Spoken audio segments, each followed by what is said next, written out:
3 spoon ചോളപ്പൊടി നന്നായി ഇളക്കി അതിൻ്റെ കട്ട വരുന്നതെല്ലാം അതാക്കി വെള്ളത്തിൽ നല്ലോണം ഡയലൂട്ട് ചെയ്തിട്ട് ഒരു 2 ഗ്ലാസ് വെള്ളത്തിൽ തിളപ്പിക്കാൻ വെക്കുക.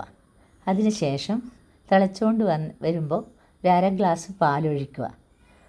അതിന് ശേഷം അതിൽ ഒരു 3 ബദാം, 3 അണ്ടിപ്പരിപ്പ്, ചിയ സീഡ്സ് ഒരു 2 സ്പൂണ് ഇതൊക്കെ ഇട്ട് നന്നായി തിളക്കാൻ വയ്ക്കുക. അതുകൂടാതെ ഒരു കഷ്ണം വെല്ലം, പഞ്ചസാര വേണ്ട, വെയിറ്റ് ലോസിന് വേണ്ടിയിട്ടാണ്. അത് നന്നായി കുറുക്കി കുറേ ഗ്യാസ് സിമ്മാക്കി വെച്ച് നന്നായി കുറുക്കി കൃത്യമായി ചെയ്യുക. അപ്പോൾ നമുക്ക് അവസാനം ഒരു കപ്പ് അതായി വരുമ്പോൾ ഗ്യാസ് ഓഫ് ചെയ്യുക. നല്ല ടേസ്റ്റാണ്, നല്ലൊരിതാണ്, നല്ല ഡിഷ്. അത് വേണമെങ്കിൽ ഒരു നേരത്തെ ഭക്ഷണമായിട്ട് കഴിക്കാം. ഓക്കെ, രാത്രി അത് കഴിച്ച് കിടന്നാൽ അത്രയും ഉത്തമം.